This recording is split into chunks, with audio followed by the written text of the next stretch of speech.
Bab 766. Itu energi ungu asli, betul. Tidak bisa bertarung.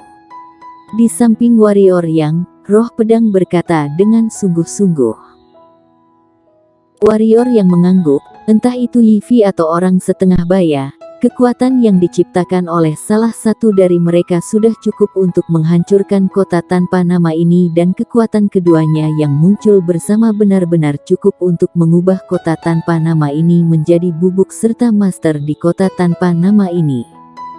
Memang, tepat ketika lelaki paruh baya dan gadis kecil itu hendak menghancurkan kota tanpa nama, seorang lelaki tua buta muncul di antara gadis kecil itu dan lelaki paruh baya itu. "Gadis, berhenti, kalau tidak, kota tanpa nama akan hancur," kata lelaki tua buta itu. "Dia menggertak aku," kata Yivi. Orang tua buta itu menggelengkan kepalanya sedikit, lalu menatap pria paruh baya itu, dan berkata, "He Zizun, aku ingin tahu apakah perjanjian antara ketua suci kamu dan kota tanpa nama kami masih dihitung. Jika tidak terhitung, maka yang tertinggi He akan meninggalkan sesuatu di sini hari ini. Jika masih terhitung, maka yang tertinggi He bisa pergi. Masalah antara kamu dan Yivi dianggap sebagai diskusi. Kedua orang itu diinginkan kelompok suci kami." Pria paruh baya itu melirik warrior yang dan roh pedang sambil berkata, "Kamu tidak seharusnya membiarkan mereka memasuki kota tanpa nama," kata lelaki tua buta itu. "Mereka tidak berpengaruh sama sekali padamu."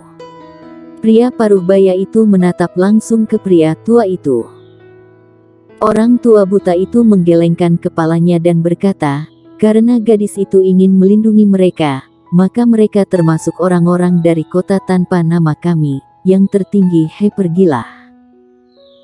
Jika kamu ingin merampas orang dengan paksa, maafkan kelugasanku, kekuatan kamu sendirian tidak cukup." Pria paruh baya itu mengangguk dan berkata, "Mengerti.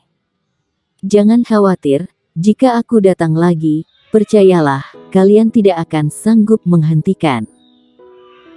Saat dia berkata, pria paruh baya itu berbalik dan mengambil langkah, dan kemudian seluruh tubuhnya menghilang di tempat. Setelah pria paruh baya itu pergi, kota tanpa nama tiba-tiba menjadi tenang. Yivi juga menarik kembali mulut besar dari udara. Orang tua buta itu tiba-tiba menghadap warrior yang dan berkata, "Satu malam, setelah malam ini, kalian harus meninggalkan kota tanpa nama. Jika kalian tidak pergi, aku akan mengirim kalian keluar secara pribadi." Kakek buta. Yivi ingin mengatakan sesuatu, tetapi lelaki tua buta itu menggelengkan kepalanya dan berkata, "Gadis, aku tidak berkompromi dengan yang tertinggi He karena memandangmu. Kota tanpa nama kami tidak pernah berpartisipasi dalam hal-hal di luar kota tanpa nama. Kali ini dianggap melanggar aturan." Setelah berbicara, lelaki tua buta itu bergerak dan menghilang di udara.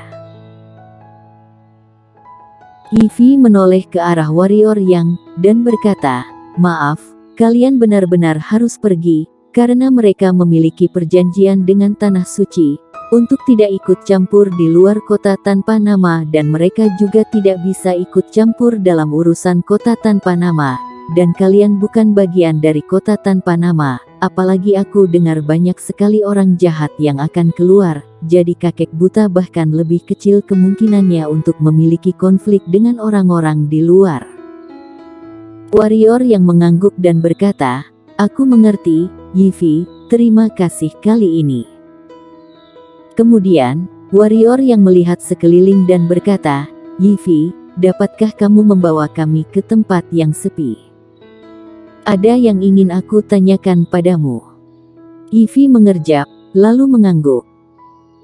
Di dalam menara Buddha, warrior yang dan roh pedang baru saja memasuki ruangan Yivi. Roh pedang tiba-tiba jatuh, warrior yang kaget, dan dengan cepat memegang roh pedang, dan berkata, "Ada apa denganmu?" Dia pasti telah menghabiskan terlalu banyak kekuatannya sendiri. Tiba-tiba Yifi berkata.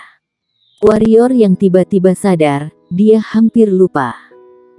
Sebelumnya, roh pedang menggunakannya ratusan kali pedang kabur 5 elemen melarikan diri.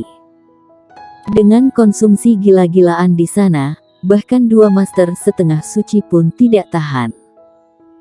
Aku akan baik-baik saja setelah aku istirahat. Setelah roh pedang mengucapkan kalimat ini, dia menjadi sarung pedang kuno dan pedang yang tergantung di pinggang warrior yang. Kak, apa yang ingin kamu tanyakan? Yifi sedang duduk di tempat tidur, kakinya sedikit bergoyang. Warrior yang melihat sekeliling dan menemukan bahwa kamar Yifi sangat sederhana. Tidak ada apa-apa selain tempat tidur. Tidak ada apa-apa selain boneka compang camping di tempat tidur. Memikirkan apa yang pernah dikatakan Hades, kebanyakan orang yang datang ke dunia luar adalah orang-orang dengan pengalaman hidup yang menyedihkan, dan warrior yang mau tidak mau memiliki hidung yang sedikit masam. Dia tidak tahu apa yang terjadi pada gadis kecil Yifi, tapi dia tahu betul bahwa itu pasti masa lalu yang buruk. Warrior yang berjalan ke Yifi dan duduk di samping Yifi, melihat kedua lengan kosong Yifi. Berkata, Yifi, dengan kekuatanmu, kamu pasti bisa dilahirkan kembali setelah anggota badanmu terputus, mengapa kamu tidak memulihkan lenganmu? Setelah mendengar ini, warna di mata Yifi meredup, dia menggelengkan kepalanya, dan berkata, tidak ada gunanya, lengan Yifi dipotong oleh orang yang sangat kuat. Ada kekuatan hukum yang melampaui dunia ini di lenganku, oleh karena itu, Yifi tidak memiliki cara untuk menumbuhkan lengan baru. Kecuali ada sesuatu penyembuhan yang melebihi kekuatan aturan dunia ini, jika tidak, Yifi hanya memiliki kemungkinan penyembuhan jika kembali ke atas, tapi Yifi tidak mau kembali. Kenapa? Warrior yang sedikit penasaran, karena semua orang, termasuk tanah suci, atau pendekar hitam spesies penentang, tujuan akhirnya adalah kembali ke dunia luar, karena hanya dengan pergi ke dunia luar, mereka dapat memperoleh energi ungu asli, dan hanya dengan memperoleh energi ungu asli, mereka dapat menembus diri sendiri dan menjadi orang suci sejati. Yifi menundukkan kepalanya, merenung lama, dan kemudian berkata, ada banyak orang jahat di atas. Mereka membunuh ibu Yifi, mereka juga memotong lengan Yifi, kemudian Yifi dilemparkan ke dunia ini, dan mereka juga mengkritik Yifi sebagai spesies murahan, mengatakan bahwa ibu Yifi tidak tahu malu.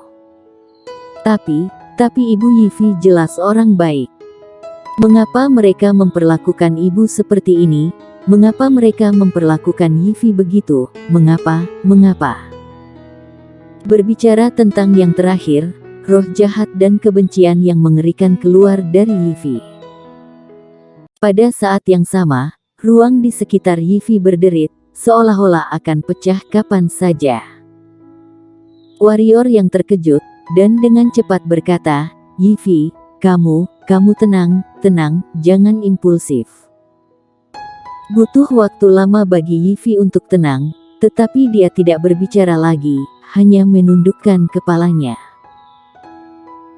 Warrior yang menghela nafas dengan suara rendah, duduk di sebelah Yifi, ragu-ragu, dan kemudian berkata, Yifi, aku mungkin dapat membantu kamu memulihkan lengan kamu, tetapi kamu harus berjanji padaku, kamu tidak boleh memberitahu siapapun, oke?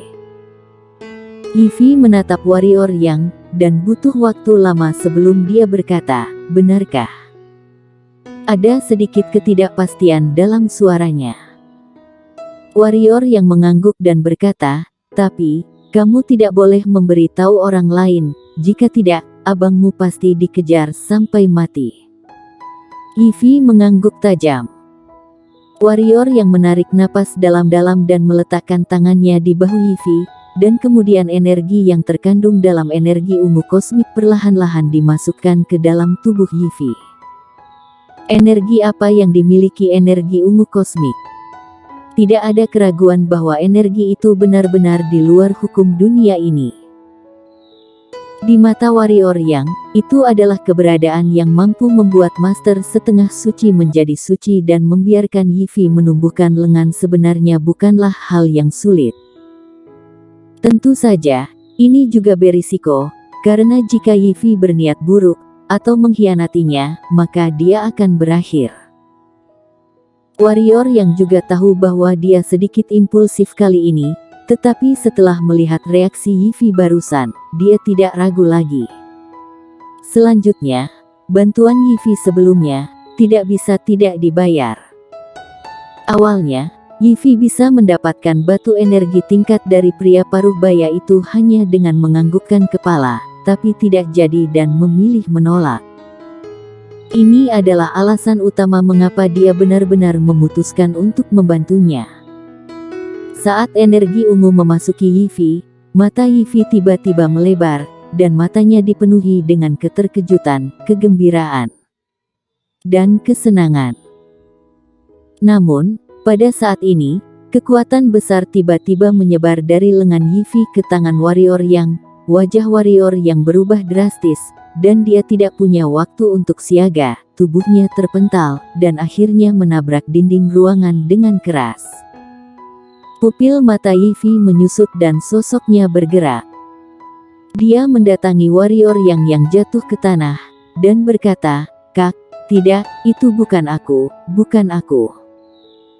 Dia ingin menjelaskan, tetapi dia tidak tahu bagaimana menjelaskannya. Dia cemas, air mata jatuh. Warrior yang memuntahkan 2 suap darah, lalu berdiri, mengulurkan tangan dan menyeka air mata di wajah Yifi, dan berkata, "Jangan menangis, aku tahu itu bukan kamu." Saat dia berkata, dia memperhatikan lengan siang Yifi, berkata, "Ini adalah sisa kekuatan dari orang yang memotong lenganmu saat itu."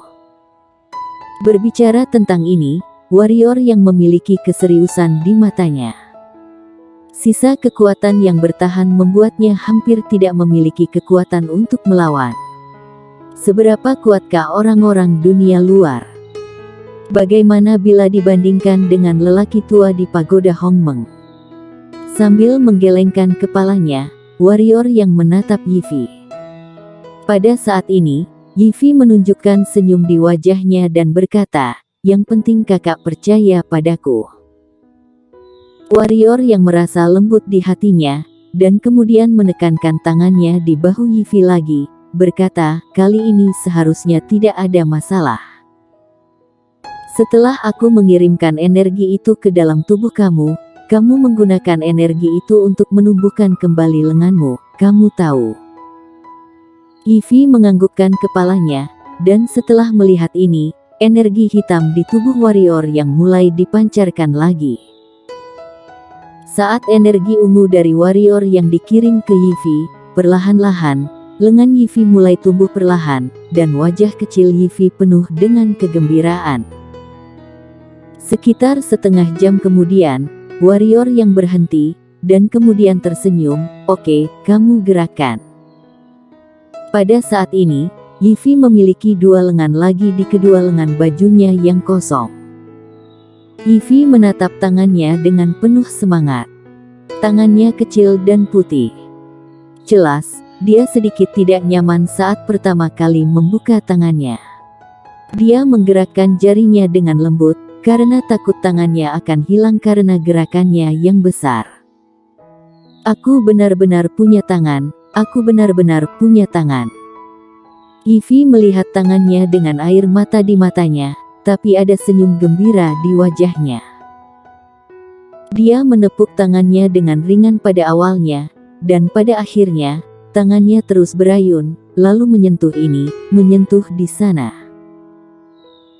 Setelah kegembiraan yang lama, Yifi berhenti, dan kemudian dia datang ke warrior yang, memeluk warrior yang dan berkata, "Kak, energi yang kamu berikan kepada Yifi, itu adalah energi ungu asli, iya."